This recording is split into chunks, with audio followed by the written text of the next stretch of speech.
સાથે સમાચાર વલસાડથી સામે આવી રહ્યા છે। વલસાડમાં મંતવ્ય ન્યૂઝના અહેવાલની ધારદાર અસર જોવા મળી છે, જેમાં મંતવ્ય ન્યૂઝના અહેવાલની અસર જોવા મળી।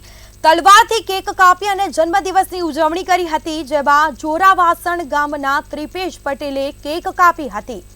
તલવારથી કેક કાપી અને જન્મદિવસની ઉજવણી કરી, જેમાં તલવારથી કેક કાપતો વિડીયો વાયરલ થયો હતો। મંતવ્ય ન્યૂઝ દ્વારા અહેવાલ પ્રકાશિત કરવામાં આવ્યો। બીજી તરફ પોલીસે ત્રિપેશ પટેલની અટકાયત કરી છે। તો આ સાથે સમાચાર સામે આવી રહ્યા છે, જેના સીધા દ્રશ્યો અમે આપને બતાવી રહ્યા છે।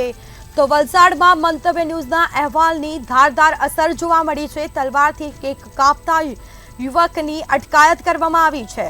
તો પોલીસે ત્રિપેશ પટેલની અટકાયત કરી છે અને હવે કાયદેસરની કાર્યવાહી પણ હાથ ધરાશે। તો જાહેર રસ્તા પર તલવારથી કેક કાપી હતી। તલવારથી કેક કાપતો વિડીયો પણ સામે આવ્યો છે, જેમાં પોલીસે ત્રિપેશ પટેલની અટકાયત કરી અને કાયદેસરની કાર્યવાહી હાથ ધરી છે।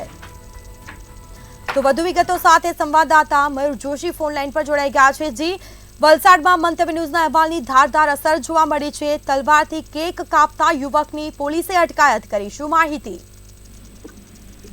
વલસાડમાં મંતવ્ય ન્યૂઝના અહેવાલની સીધી અસર જોવા મળી છે। તલવારથી કેક કાપીને જન્મદિવસની ઉજવણી કરાઈ હતી। વલસાડના જોરાવાસણ ગામના ત્રિપેશ પટેલે તલવારથી કેક કાપી જન્મદિવસ ઉજવ્યો હતો અને તલવાર સાથે ફોટા પણ અપલોડ થયા હતા અને વિવાદાસ્પદ યુવકને તલવાર સાથે કાપતો વિડીયો વાયરલ થયો હતો, ચર્ચાનું કેન્દ્ર બન્યું હતું, જે સમાચાર મંતવ્ય ન્યૂઝ દ્વારા પ્રસારિત કરવામાં આવ્યા હતા। ત્યારે ડુંગરી પોલીસે ત્રિપેશ પટેલ ઉર્ફે માયાભાઈની અટકાયત કરી છે અને બરાબરનો પાઠ ભણાયો છે। માયાભાઈ દ્વારા તો માફી પણ માંગવામાં આવી છે અને ડુંગરી પોલીસે અટકાયત કરી વધુ તપાસ હાથ ધરી છે। જી બિલકુલથી તમામ જાણકારી આપવા બદલ આપનો આભાર।